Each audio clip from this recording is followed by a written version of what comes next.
Mas o que eu estava dizendo, começando a dizer, é que você não necessariamente está enxergando no mundo as mesmas coisas que eu enxergo. Cada um de nós vê a partir de onde vive, existe, com os olhos e com as oportunidades que possui, ou com os interesses que tem.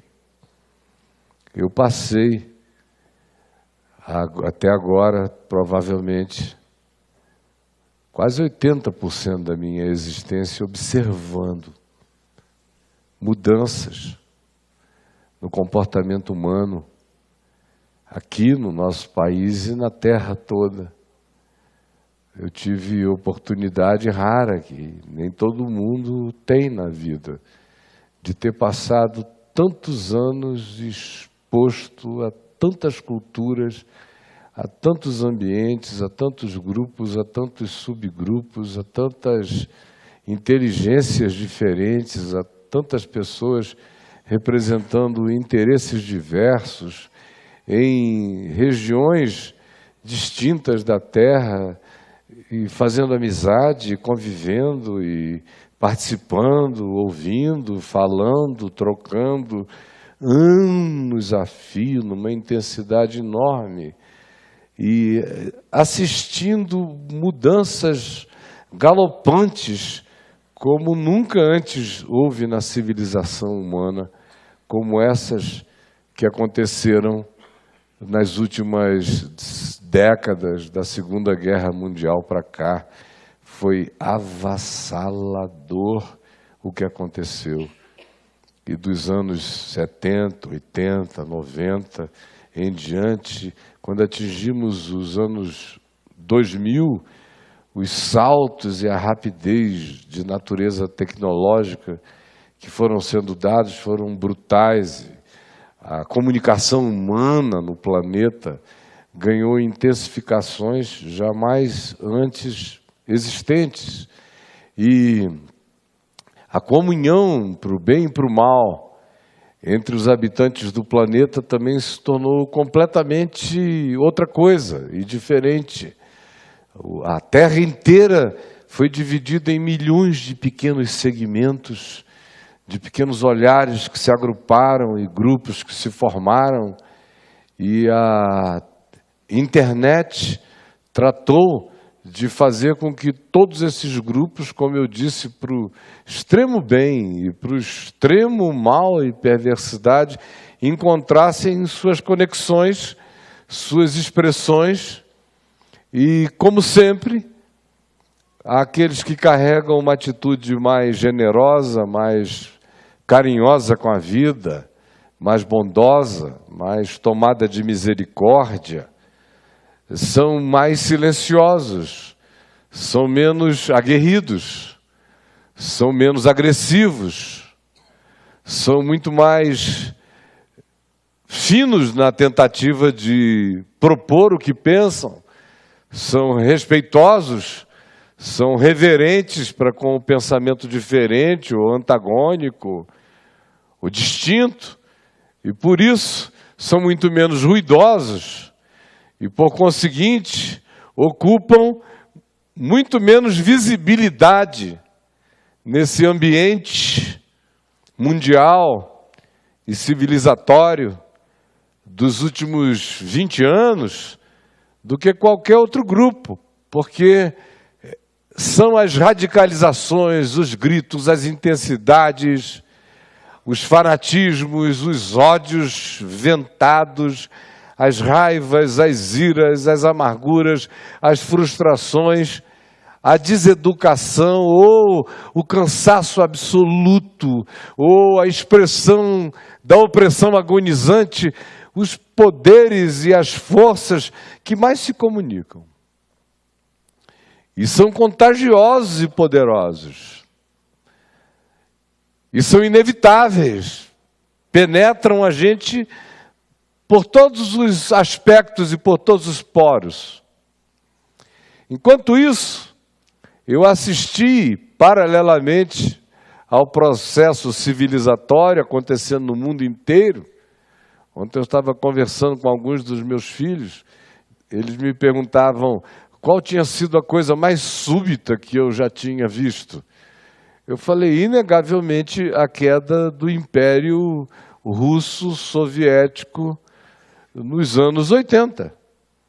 Era quase inimaginável você ver aquilo acontecendo. Eu ainda fui pregar na União Soviética das 16, 17 repúblicas, no Centro de Convenção de Moscou, a primeira vez por 15 dias, com todas as repúblicas soviéticas representadas, milhares de pastores. Era o início da Glasnost, era o iniciozinho do Gorbachev, fazendo diplomacia com o Billy Graham, que foi de fato quem pediu a possibilidade de que aquele evento acontecesse lá dentro de Moscou para todas as repúblicas da União Soviética.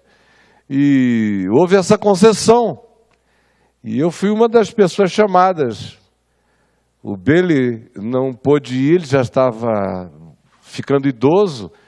Fomos o Leighton Ford, o cunhado dele, eu, Samuel Kamaleison e mais, eu creio que Ravi Zachariah, que é um indiano que mora nos Estados Unidos há muito tempo e nós temos uma boa amizade. Ficamos 15 dias pregando de manhã, de tarde, de noite, de manhã, de tarde, de noite. Ainda era a União Soviética. De repente, ela acabou, como era. Um dia eu mudei o canal em casa, meia-noite, e tinha um desses lives da CBS, uma dessas TVs, eu estava morando na Califórnia, dizendo, é inacreditável, o muro de Berlim está sendo destruído, e a moçada com as marretas em cima, e eu passei a noite e o dia vendo aquilo acontecer. Para minha geração, meu Deus, era uma simbolização poderosa vindo abaixo.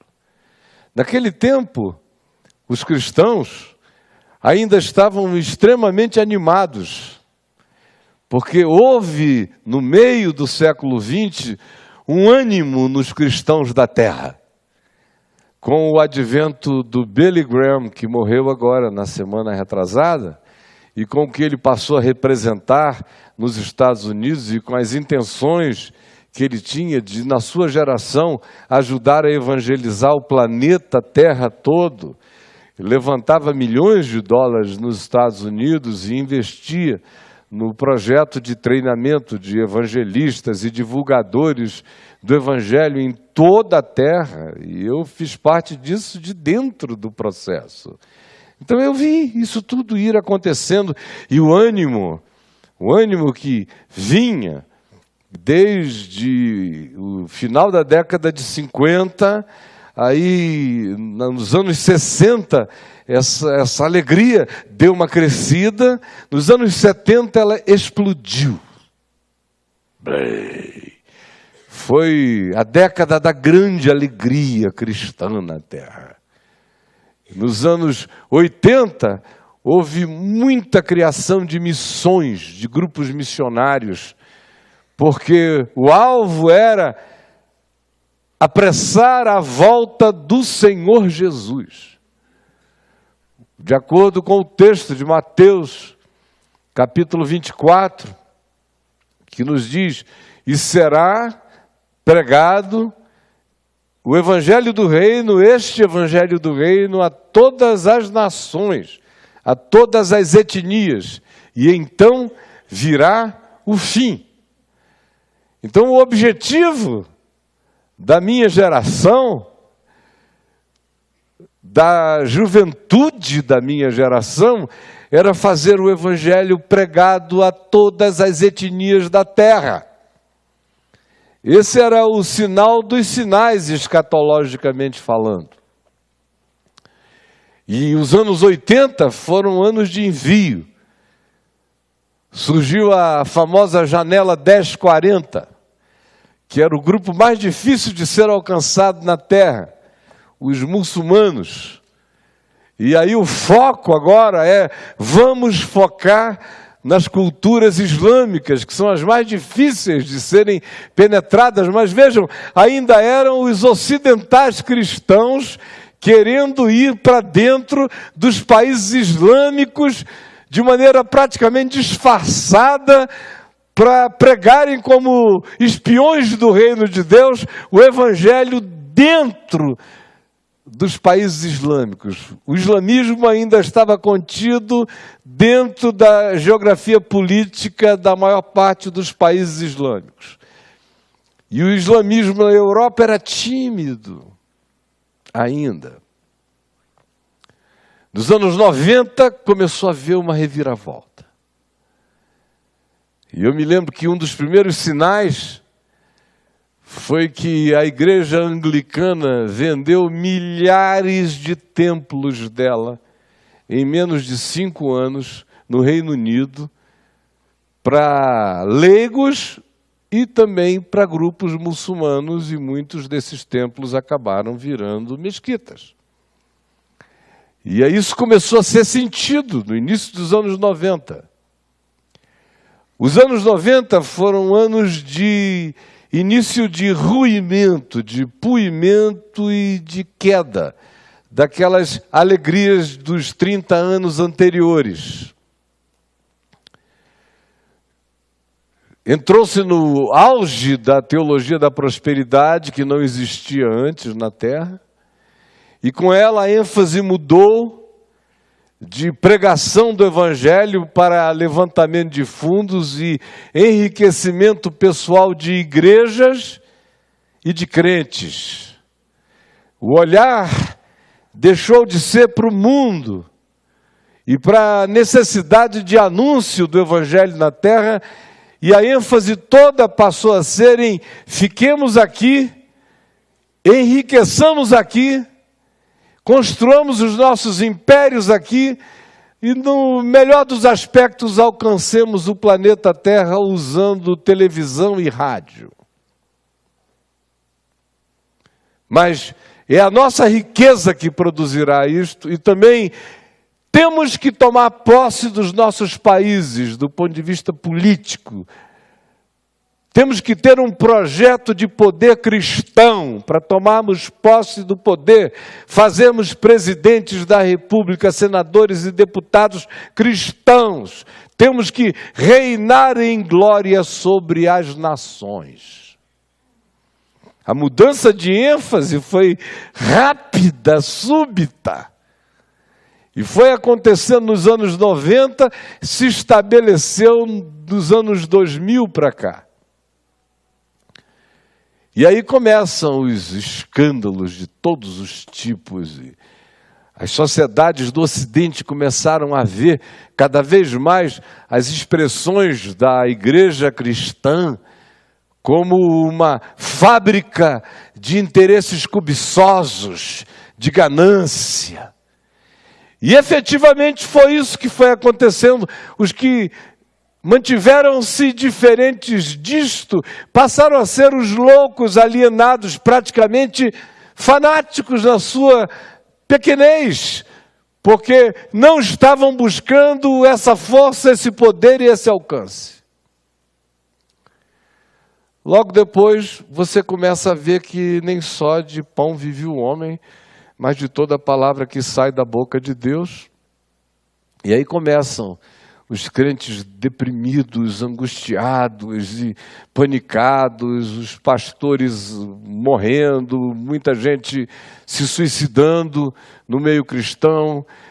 A eclosão das ideologias de gênero e das expressões de sexualidade dentro das comunidades religiosas e eclesiásticas, e a igreja não sabia lidar, era uma igreja binária, analógica, 01, 01, 01, 01, aí aparecem 86 tons de gênero, vão aparecendo, o pessoal vai surtando, aquela coisa toda, vão enlouquecendo, e isso começa a acontecer com os filhos dos caras, com os netos. Ai, meu Deus, aí vem tudo para mim, eu sou o esgoto do negócio. Vem, é a mulher, é o filho, é o neto, é não sei o quê, de tudo que é líder denominacional. Vocês não têm ideia do que passa por mim quando se trata de tratar do que ninguém trata. E de falar sobre o que ninguém tem coragem de falar na cara, em nome de Jesus e do Evangelho. Mas, ao mesmo tempo, você vê o seguinte: o crescimento da igreja passou a ser algo promovido pela ambição material e supersticiosa, mas não produzia, como era óbvio que não poderia produzir, nenhum tipo de preenchimento, de satisfação, de gozo existencial, de plenitude, de alegria que só vem com a vida eterna. Não vem com prosperidade material, só vem com a vida eterna. E a vida eterna tinha morrido. A vida eterna era bobagem. A vida eterna era besteira. De repente a vida eterna acabou. E aí o que aconteceu? Simbolicamente, eu estou vendo isso acontecer há muito tempo. Simbolicamente, o Billy Graham declarou que não podia mais pregar porque estava com Parkinson. E eu vi no Parkinson do Billy uma simbolização do que estava acontecendo com a igreja no mundo inteiro, né? Foi entrando no Parkinson e nunca mais saiu dali. Depois, no fim da vida, manteve a lucidez indo e vindo, até que foi. Para mim, ele que foi a coisa simbolicamente mais positiva da divulgação da fé no século XX, se tornou depois a expressão do que tinha acontecido no planeta com o cristianismo. E hoje, por exemplo, você anda pela Europa e você vê o bulício de gente para todo lado. E eu fico vendo lugares. Eu estava com a Adriana em Amsterdã, um lugar onde eu já fui pregar tantas vezes. E aonde já fui pregar em eventos também enormes, como em 1986, 13 ou 14 mil pessoas reunidas do mundo inteiro, de 186 nações da Terra, para 15 dias de reflexão sobre o Evangelho no mundo. E ainda havia aquela esperança de que nós vamos anunciar o Evangelho para a nossa geração. Eles mal sabiam que já estava em curso essa teologia da prosperidade que já vinha comendo tudo por baixo. De repente, o Titanic afundou. Subitamente. Aí você diz, bom, mas por que você está dizendo isso? Por causa do que eu falei. Olhando para as pessoas em Amsterdã, eu fiquei vendo, digo, meu Deus, em 86, a força da expressão da fé ainda era uma coisa tão grande, que a cidade inteira sentiu a presença daquele grupo que estava ali. Agora, tanto faria, poderiam chegar a 200 mil, não iria acontecer nada. Ninguém sente mais nada. Ninguém está mais nem aí para coisa alguma. E tudo que é templo fechado, você não ouve como antes, acidentalmente você ouvia numa recepção de hotel, numa conversa com um taxista, com alguém na rua, alguma coisa que te remetia, algum interesse espontâneo em qualquer coisa vinculada ao que acabaria levando para uma conversa sobre o Evangelho e a fé. Hoje acabou mesmo.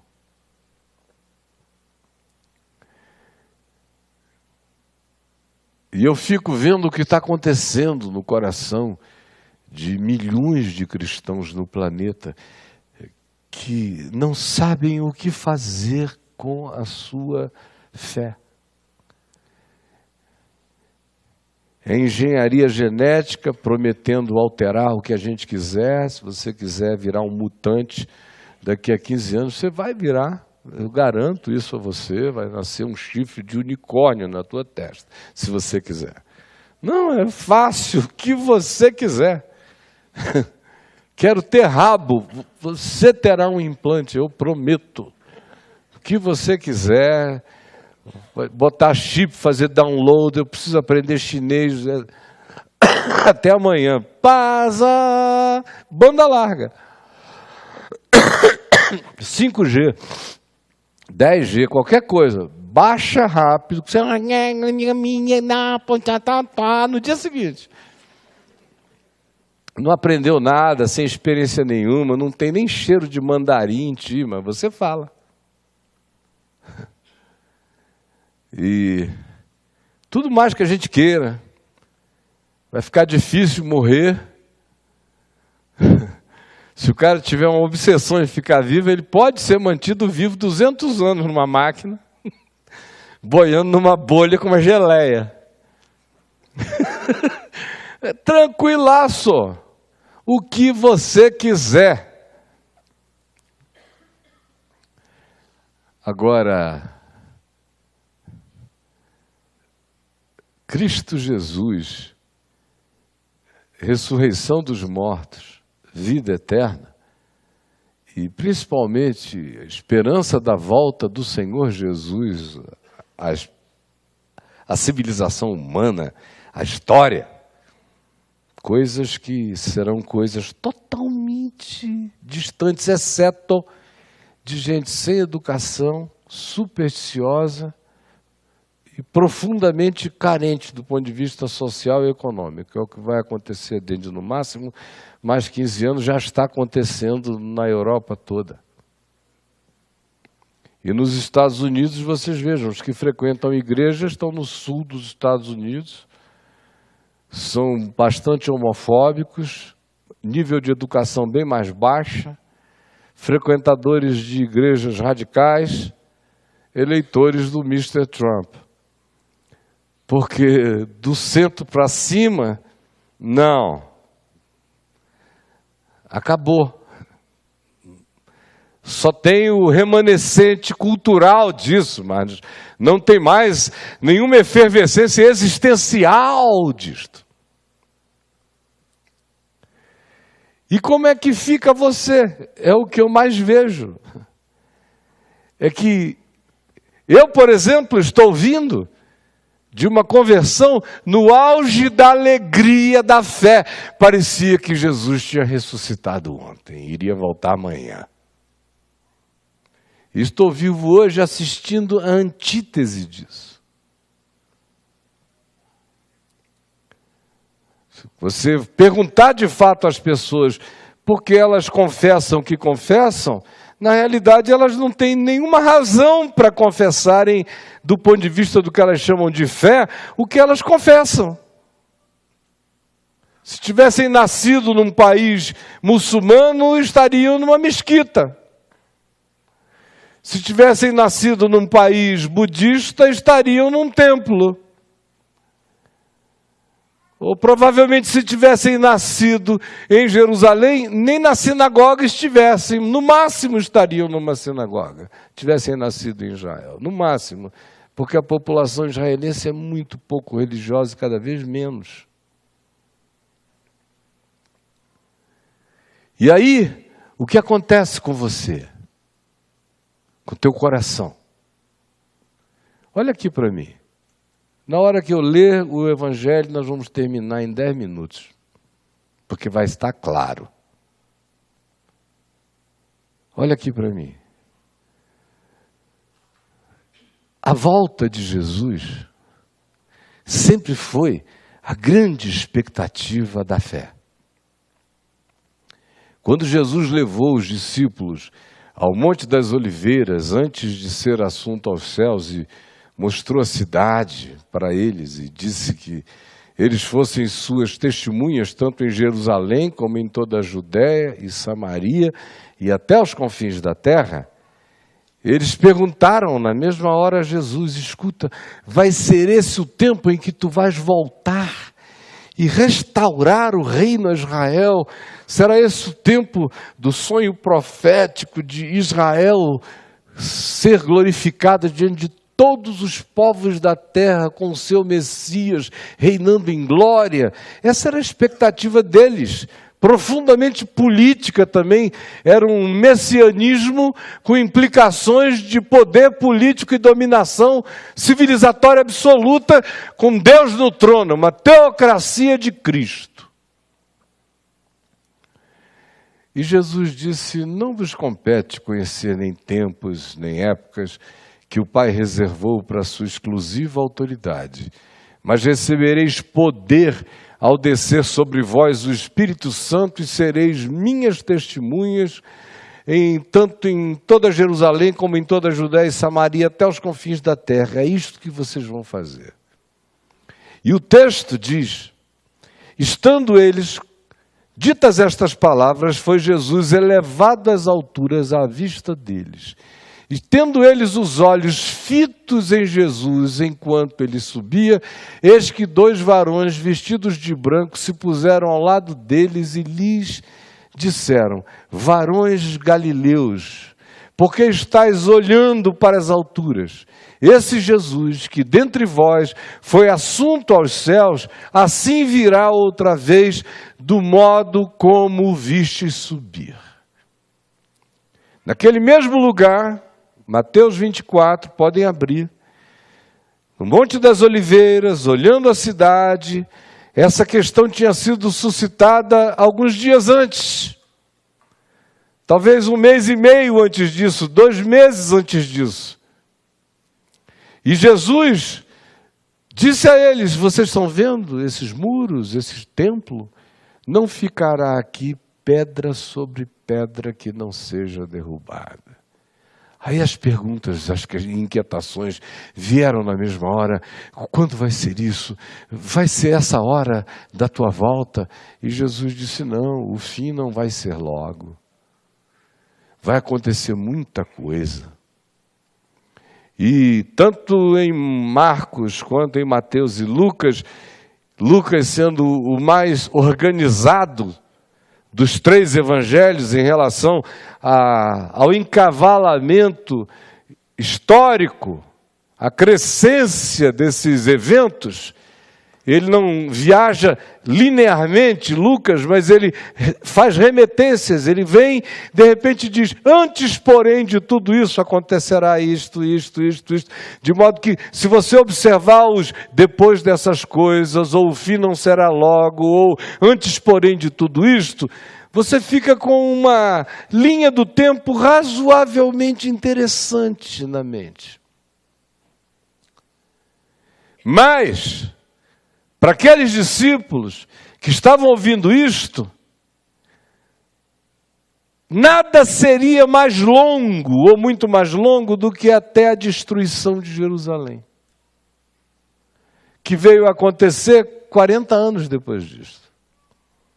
O general Tito cercou a cidade, um cerco de 3 anos, Jerusalém caiu, o templo foi destruído, não ficou pedra sobre pedra, todos os tesouros levados, com os quais o Coliseu veio a ser construído em Roma. E boa parte dos discípulos ficaram naquelas angústias de lerem o que Mateus tinha dito, o que Jesus tinha dito em Mateus: quem estiver na Judéia, suba para os montes. Eles fizeram tudo isso, até muitos deles escaparam porque cumpriram essas instruções. Mas o fim não veio. Antes disso, Pedro tinha morrido no ano 64. Depois, naquele mesmo ano, Paulo é decapitado. Um monte de testemunhas originais da fé foram mortas, martirizadas. Daquele grupo original só sobrou agora o apóstolo João, que foi exilado politicamente na ilha de Pátimos, porque dizia que Jesus Cristo era o Curios, era o único déspota, era o Senhor. E no Império Romano, esse era um discurso subversivo. Por isso, ele é considerado um subversivo e lançado para ir na ilha de Patmos. E morre. Aí começa um tempo de desespero entre os cristãos. Eles começaram a se oferecer para o martírio. Vocês sabiam disso? Eles viraram kamikazes. Eles queriam morrer, porque já que Jesus não estava vindo, eles queriam ir logo. Então era um bando de cristãos assim, enchendo o saco de romano para ver se era morto. Onde eles sabiam que tinha chance de que eles viessem a ser mortos, eles para lá iriam e gritavam e provocavam. Criou um movimento tão intenso de obsessão pelo martírio, que Policarpo, um dos discípulos do apóstolo João, teve que enfrentá-los e dizer: não, o Evangelho não ensina isto. Quando a gente morre, a gente vai para o Senhor, e o Senhor vem para a gente na terra quando Ele quiser, mas parem com isto. E foi com muita dificuldade que se conseguiu conter o movimento dos martiristas, dos que queriam morrer de maneira kamikaze, para irem logo da direção de Jesus, porque Ele estava demorando. E olha, da ressurreição de Jesus para ali, não tinham passado ainda nem 70 anos. E eles já estavam assim. Porque não havia ninguém na geração que ouviu Jesus, que ouviu os apóstolos, que não cresce que aquilo, no máximo, aconteceria logo depois que Jerusalém fosse destruída, talvez 20 anos depois, 30 anos depois, 40 anos depois, uma geração bíblica depois. Quem sabe? Segundo o cabalismo das gerações bíblicas de 40 anos. Mas aí passa, Jerusalém é destruída, 40 anos depois, nada. O nome dela foi mudado para Aélia Capitolina. E no lugar onde era o templo é erigido um altar para oferendas aos deuses romanos. E os cristãos olhando aquilo tudo, judeu já não havia lá, não havia coisa alguma. Para eles era uma derrocada total. Aí começam a surgir as tentativas de reinterpretação do Evangelho. Porque a esperança tinha morrido. Até o quarto século, muitas seitas se multiplicaram. Cristãos com a consciência original não eram a maioria, havia uma diversidade enorme de seitas estranhas, esquisitas, de todos os tipos. Até o imperador Constantino. Quando Constantino disse que viu a cruz como sinal de Deus no céu, que era com aquele símbolo que ele ia vencer, e aí oficializou a fé em Jesus, batizando-a de cristianismo como fé oficial do império, aí surge aquele ânimo do tipo, o reino de Deus chegou. Constantino foi apelidado de o 13º apóstolo, e a igreja ficou surtadona. Os bispos se tornaram cardeais poderosos, com os seus anéis e selos, e a igreja que não tinha nada ganhou terras. Quem se convertesse ficava isento de impostos. Aí vem aquela moçada inteira pagando de tudo que é lugar, sem crer em coisa alguma, pedindo para ser batizada para não pagar imposto. E há uma troca imediata. Eles tinham carinho pelos deuses deles e agora eram obrigados a reverenciar a mensagem de pessoas que eles nem tinham conhecido. Como eram todos pagãos de superstição, começaram a associar e a sincretizar as referências apostólicas da mensagem original e misturá-las e sincretizá-las com os deuses das suas adorações particulares. De repente, aquela fé simples, intocada, pequena, de grupos perseguidos, desesperançada, tinha subitamente se tornado a coroa do maior de todos os impérios. E o surto foi total. Olha, foi tão grande o surto que ele nos trouxe até aqui, até esses dias. Ele começou a levar cacete no século XIX, XVIII, com algumas descobertas científicas incontestáveis, como a igreja também quis ser a dona da ciência, e nunca foi, e fazer da Bíblia um livro de informação científica, e a Bíblia nunca quis ser isso.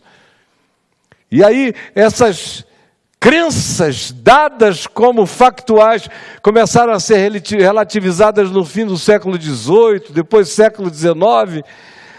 Você já tinha toda a intelectualidade cristã em dúvida. Depois iniciamos o século XX.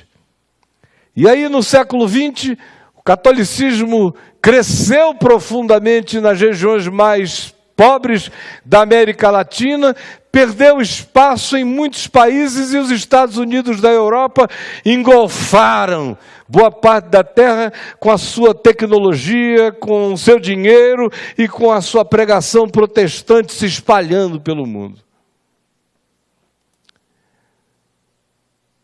O Papa João XXIII acendeu um certo ânimo católico e que logo depois começou a baixar. Veio aquele período dos anos 70 e 80 de muita crise, dúvida, 90, 2000. A Igreja Católica foi ficando moribunda. O Bento XVI fez a coisa mais sensata que ele poderia fazer, renunciar.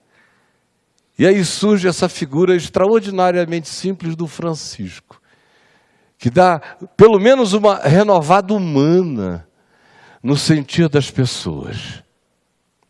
Enquanto isso, o mundo chamado evangélico, protestante, pentecostal, como vocês queiram, do lado de cá, quebrando-se aos pedaços, na sua avidez de dinheiro, avidez, os seus ódios, na sua autofagia, se arrebentando toda, nas suas traições, nas suas putarias, um negócio orgiástico louco. A grande crise lá na Igreja Católica era a pedofilia, aqui era a canalice geral. Pedofilia é um detalhe. Rola também, menos, porque o resto é superabundante. Mas as pessoas perderam a esperança. Essa mesma coisa tinha acontecido na Europa no século XVIII, XIX e XX. Essa que está acontecendo agora aqui entre nós nos últimos 30 anos, mas o fato é que o resultado disso é perda de esperança. É só olhar para você, olha para o teu coração, o que sobrou aí? Sinceramente, o que sobrou? Olha para ti, para você que está aqui. Não precisa fazer nenhuma análise maior. Olha para você, olhe para você. O que do Evangelho sobrou? Quase nada. A maioria aqui tem um cagaço danado de morrer. Sim, mas cagaço é a palavra mesmo. Medo é uma coisa muito polida. Não, é cagaço. Sim, aquela coisa, porque não tem esperança. Quando as pessoas transcendem, no máximo elas transcendem na reencarnação. Fica por aí até encontrar outro gene, entra de novo e vida que segue. É a melhor perspectiva de continuidade. Mas essa vida eterna do Evangelho, não. Está associado a esses malucos exploradores, ladrões, mentirosos, ateus, que usam o nome de Jesus, mas não creem em nada. E o resultado é que eles são assim e nós nos tornamos assim também. Agora, nem eles deixam esse nome de Jesus, nem nós também. Mas no fim, do ponto de vista existencial, está todo mundo quase igual. Mas deixa eu voltar lá para trás, para o primeiro século. Paulo, quando você lê na segunda carta a Timóteo, você vê Paulo preso e profundamente deprimido, oscilando a depressão da frustração de pensar que o Evangelho iria se alastrar de repente, com o fato esmagador de que todos o abandonaram, que até os irmãos o entregaram e ele estava no ninho de algemas numa prisão romana fria. Profundamente desalentado, mas dizia: eu não perderei a coroa. Combati o bom combate, completei a carreira e guardei a fé. A coroa da vida me está guardada, a qual o Senhor, o perfeito juiz, dará a mim, mas não somente a mim, mas a todos quantos amam a sua vinda. Entre nós não existe mais isso. Quando o desânimo bate, ele arrebenta geral. Porque não tem nem essa resposta.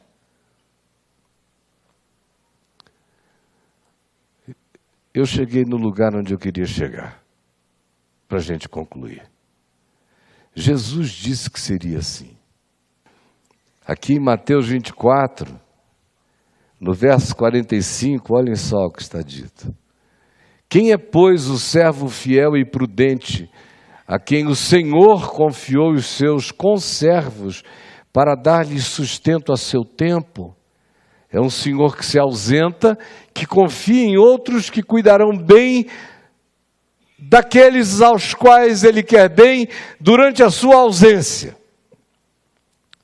Aí Jesus diz: bem-aventurado é aquele servo a quem o seu senhor, quando voltar, o achar tratando bem o seu próximo. Em verdade eu vos digo que ele confiará a esse servo todas as riquezas espirituais. Mas se aquele servo, que se dizia seu servo, que usava seu nome, sendo todavia mau, hipócrita, era mau, mas se fingia de servo, disser consigo mesmo: meu senhor demora, e por causa disso passar a tratar mal os seus companheiros, a usar de violência, a crer na violência, a recorrer à violência, ou a comer e beber com ébrios e perder a referência, e abandonar a sobriedade, o amor, a verdade e a justiça, e se entregar ao ódio e ao devaneio, então virá o Senhor daquele servo, em dia que ele não espera e em hora que ele não sabe, e lançá-lo-á com os hipócritas, e ali haverá choro e ranger de dentes. Olha só, o cara é mau, aqui se diz, mas tudo isso se deflagra na hora que esse indivíduo, que só estava controlado por essa certeza de que poderia haver uma intervenção celestial na terra, perdeu essa esperança porque disse: meu senhor demora. E aí passou a espancar, a usar de violência, se sentiu dono da casa, abusou, matou em nome de Deus. Aí vem a segunda parábola nessa sequência, é das virgens. Aqui Jesus diz: então o reino dos céus será semelhante a 10 virgens, que tomando as suas lâmpadas saíram a encontrar-se com o noivo. 5 dentre elas eram tolas, idiotas, e 5 eram prudentes. As idiotas, ao tomarem as suas lâmpadas, não levaram azeite para a viagem. No entanto, as prudentes, além das lâmpadas, levaram azeite em vasilhas, porque não sabiam o tempo da espera. Ora, o noivo tardou. Outra vez Jesus diz aqui, isso vai demorar. Isso vai demorar. E foram todas tomadas de sono e todas dormiram. Até que disseram, eis o noivo! E só quem tinha levado azeite a mais se levantou e correu tendo luz na escuridão. Aí vem a terceira parábola na sequência. Essas parábolas vêm depois que Jesus falou sobre a ida dele, esse grande interregno e a sua volta. Na terceira parábola é a mesma coisa, é a dos talentos. E o que acontece? Esse homem, se diz no verso 14, que é o dono de tudo, teria que se ausentar do país e chamou os seus servos e lhes confiou os seus bens. Mas se diz aqui que porque ele demorara, houve um deles que resolveu esconder tudo e não desenvolver mais nada. O fato, minha gente, é que como essas virgens, todo mundo aqui dormiu. Não me diga que você não dormiu porque a gente caiu no sono. A alegria mesmo de Deus em nós, onde está? Eu não estou falando dessas tolices e desses apavalhamentos religiosos, oba-oba, que as pessoas nem sabem o que está acontecendo. Eu estou falando do Evangelho mesmo, é da compreensão da palavra, é da vontade de que a sua existência carregue o significado da ressurreição. Enquanto você vive neste mundo ou em qualquer outro mundo, tomado pela mesma certeza de que eu vou para Ele e Ele vem para mim. Um dia Ele virá para quem aqui estiver e eu, em qualquer tempo, posso ir para Ele. E eu vivo na dinâmica dessa certeza. Ele pode rasgar os céus e vir, ou Ele pode abrir meu ser e me levar. Mas eu sou um ser da eternidade.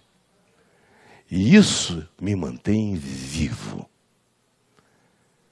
O apóstolo João nos diz na primeira epístola dele que todo aquele que tem em si mesmo essa esperança se mantém puro. Vejam que a ausência disso que produz. A ausência dessa esperança produziu violência. O cara olhou e disse, vem não. Mas o nome dele é forte. O pessoal crê, vou usar, vou manipular. E aí começa um projeto de dominação, de política, de religião do controle, um projeto de poder e de violência em relação ao fato de que os fins justificam os meios. O negócio é controlar. E não há Senhor no céu, portanto, entregue-se a todo tipo de orgia, não há referência. Mas nós somos cristãos, mas é assim que a gente vive. A gente até cria um partido com esse nome, ou 2, ou 3. A gente advoga as causas do ódio, em nome de Deus. Porque o Senhor demora. E a esperança morreu. E abriu espaço para a minha maldade brotar, para a tua maldade brotar. A gente vinha sendo salvo na esperança. Sem esperança, brota o pior de nós. No mínimo, a gente mergulha nesse sono. E quando as notícias mudam, de que o sentido ou o chamado vem você para mim, eu sou o noivo, cheguei para ti hoje. Qualquer que seja o modo da vinda dele para nós ou da nossa ida para ele, esse anúncio deixa a maioria nas trevas, porque não levaram luz de fé e de esperança em si mesmos. Morreram. Não existe luz no ser. E a vontade de multiplicar dons, de multiplicar talentos, de manifestar Deus do mundo, também morre. A gente enterra, a gente sepulta. A gente passa apenas escoltado por medos celestiais, mas que já não significam nenhuma alegria, nenhuma expressão, nenhuma espontaneidade de fato nossa para com Deus, servindo a Ele na vida. Eu estou dizendo isso porque você já deve estar angustiado com o que está começando a acontecer com o seu filho adolescente. Você, na idade dele, ainda tinha algumas esperanças que você já não vê mais nele.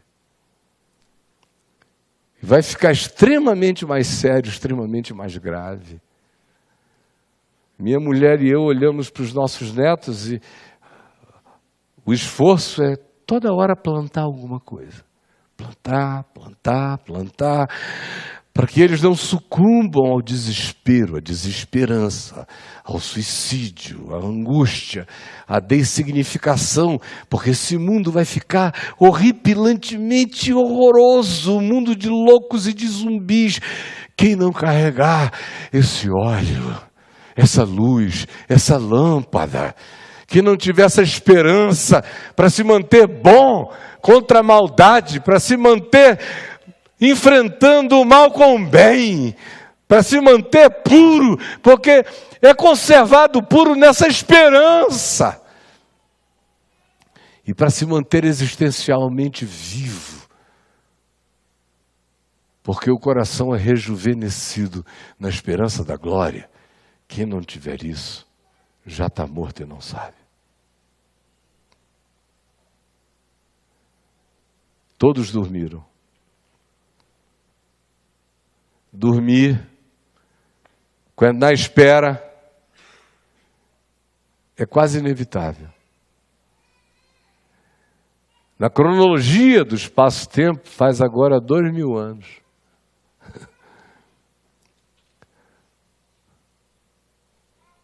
Paulo teve as suas angústias 40 anos depois. João Batista, vocês lembram? Tinha tanta esperança de que Jesus, o Cordeiro de Deus que tira o pecado do mundo, que ele tinha acabado de indicar, de dizer que era, ao se manifestar, desse logo uma volta em tudo, sacudisse o jugo romano, estabelecesse concretamente o reino de Deus na terra. Mas quando Herodes manda pegá-lo em troca de uma bundinha gostosa, e o aprisiona, e depois manda decapitá-lo, um pouco antes disso, quando ele vê a situação dele, e Jesus, ao invés de enfrentar os romanos, começa a dizer: perdoem o mundo hoje, perdoem todo mundo, perdoem 40 vezes, 70 vezes 7, perdoem sempre, não odeiem. Ele disse: pronto. Ele vai abençoar os tiranos e vai ficar assim para sempre. Aí João, angustiado no cárcere, manda um recado para Jesus: escuta, tu és aquele mesmo que nós estávamos esperando? Ou nós devemos esperar um outro, porque não és tu? É a coisa mais simples que tem a gente perder a esperança, quando a gente tem um paradigma ideologicamente formado sobre como Deus deve agir, quando Ele vai agir, quando as coisas vão acontecer, e você vai vendo as predições não darem certo.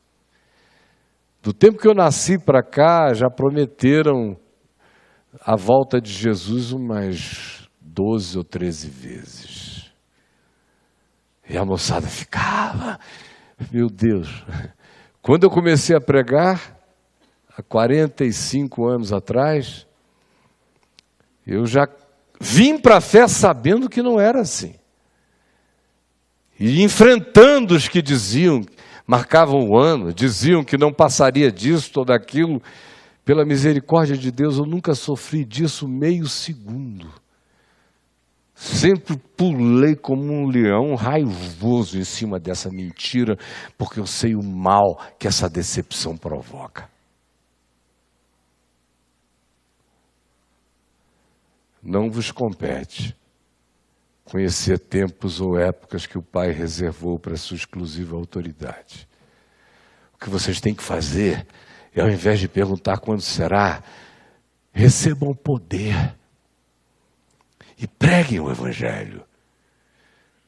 Quanto mais eu prego o Evangelho, mais Jesus fica vivo em mim. Quanto mais eu falo, mais eu me comprometo.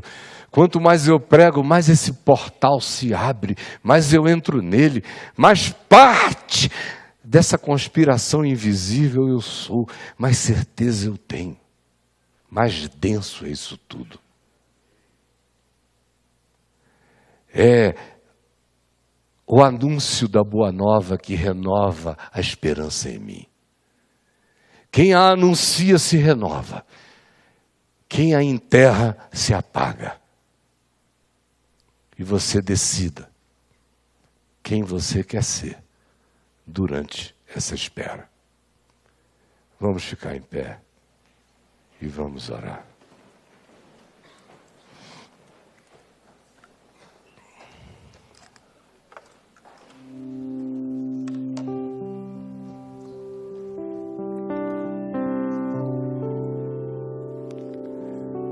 Vamos dar as nossas mãos.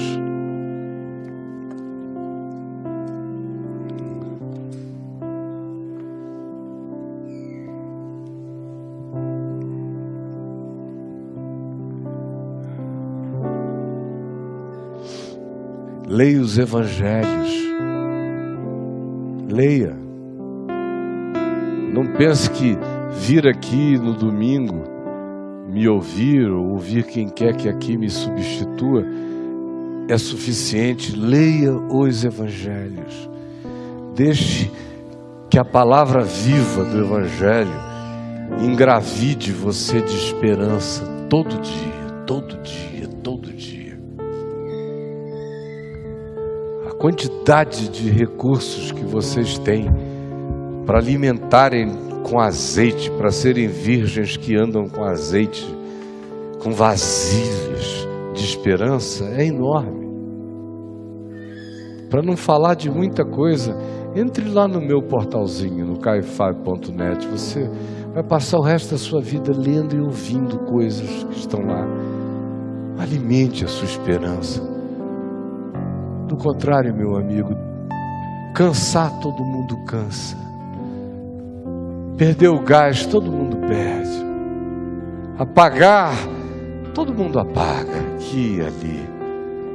Sofrer a tentação de abandonar os instrumentos da verdade, da justiça e do bem e apelar para a maldade, para a violência, para o fogo contra fogo, do olho por olho, dente por dente, partir para enfrentamentos bárbaros e selvagens, é enorme.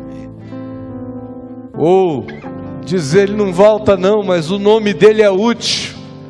O nome dele é um poder, é uma potestade política das maiores, eu vou usar. E tratar mal os conservos. E se entregar à orgia, à hipocrisia, à sacanagem. Ou esconder o bem, o talento, e sentar nele, sepultá-lo, e arranjar a desculpinha de que ele demorou, ou ele era severo demais, ou seja lá o que for, mas o fato é que você morreu. Com a sua desesperança você foi sepultado. Jesus, Tu sabes que eu vim aqui hoje com desejo de suscitar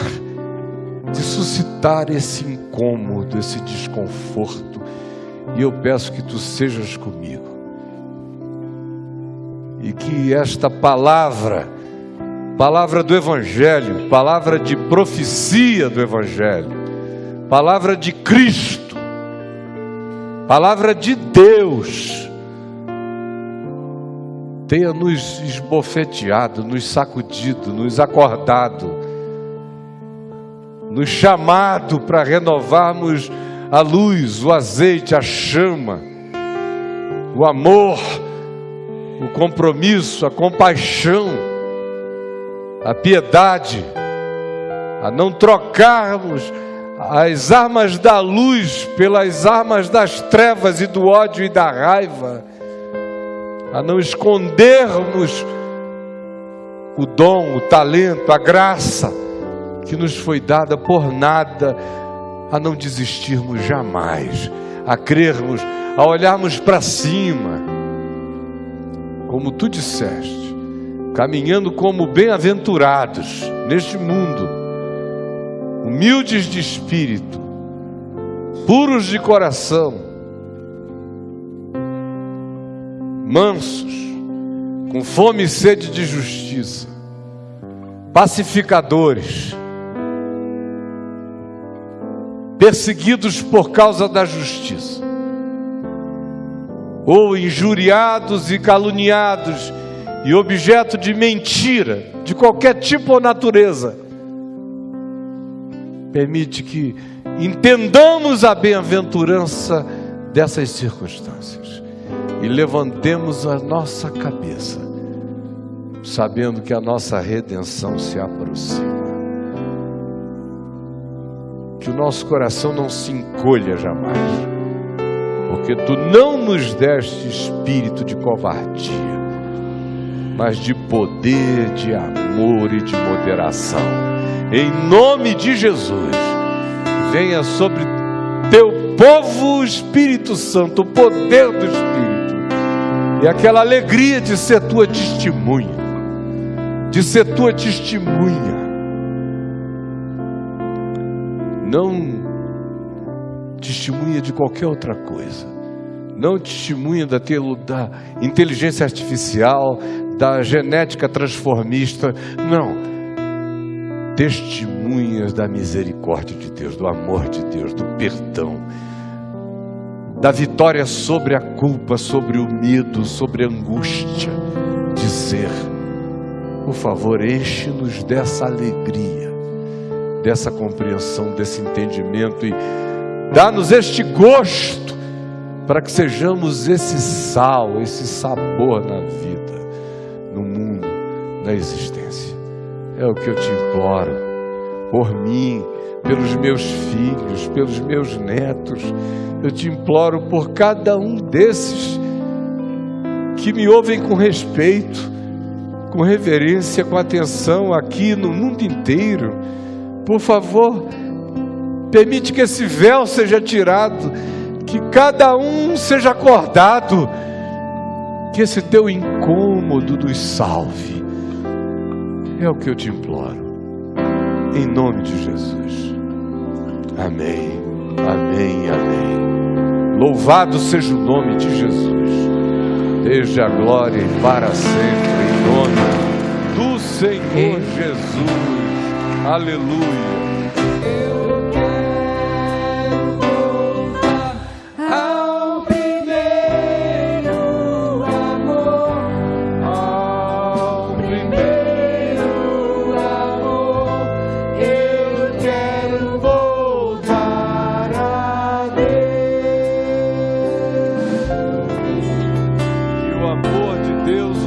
Pai, que a graça de Jesus, o nosso Senhor, e que o poder do Espírito Santo seja sobre nós, hoje, amanhã e todos os dias da nossa vida, e que nós atravessemos esse tempo de desesperança, de violência, de escolhas do mal, de armas perversas, de sono, de indiferença e de perda na alegria de se dar e de servir.